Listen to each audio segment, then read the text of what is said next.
Remember when this happened? When I first saw him shooting, he shot a woman, he shot a deacon, he shot another woman, and then he went in the store and started shooting again.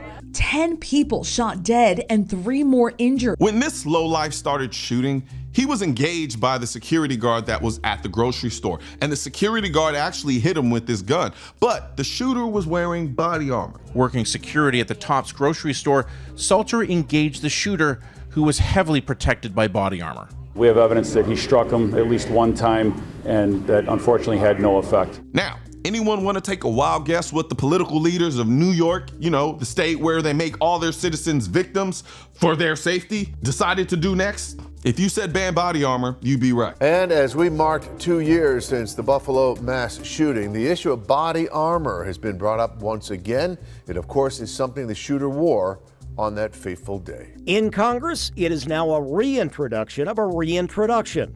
The Aaron Salter Jr. Responsible Body Armor Possession Act, as introduced by Representative Grace Meng of Queens and co-sponsored by newly sworn-in Congressman Tim Kennedy, who spoke on the House floor yesterday of the actions of the posthumously promoted Lieutenant Aaron Salter. He died a hero, delaying the shooter and giving more people precious seconds to escape. Lieutenant Salter didn't hesitate, but because of the shooter's body armor, he was unharmed and fired back, killing Lieutenant Salter. The proposed congressional bill would prevent the sale, transfer, or possession of enhanced body armor, called Level 3, and able to stop a 7.62 round with exemptions for law enforcement and the military. The state of New York is one of few which also restricts body armor, but it was pointed out that the 5/14 shooter got his body armor elsewhere. I'm so tired of this goofy shit.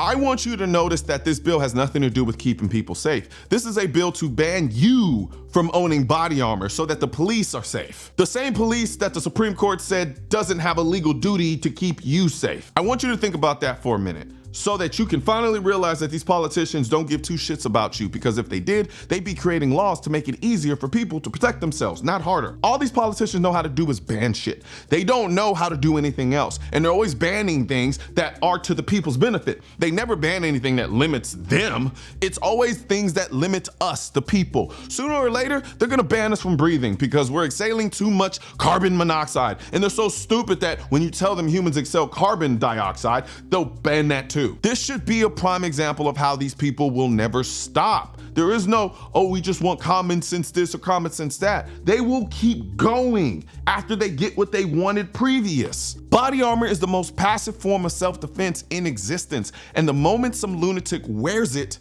now all of a sudden they want to ban it. What's crazier is that they carved out an exception for first responders, but the first responders are responding to the regular people being shot. So who actually needs the body armor more?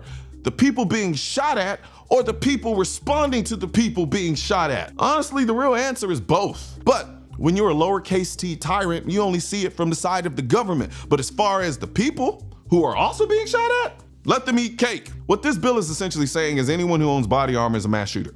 What else could it possibly be saying? If you're banning me from owning something that is purely designed as a form of self-protection, you either don't want people to be able to protect themselves, or you think everybody with body armor is a mass shooter. But then again, maybe it's actually both. From a constitutional standpoint, it's really this simple. If you can't ban guns under the Second Amendment because the founding fathers knew the people would need those guns to protect against a possible tyrannical government, and that government's guns, it doesn't take a genius to see that the founding fathers would want the people to have access to the thing that protects them from that tyrannical government's guns. Like, geez, get it already. Now, for those of you who've been staring at my shirt this entire time wondering if this particular design comes in your state, why, yes, it does.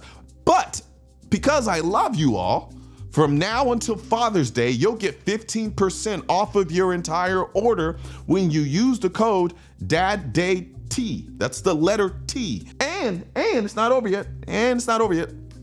You'll also get either a white Colion Noir shirt or a white Amosexual shirt if that order contains a t-shirt.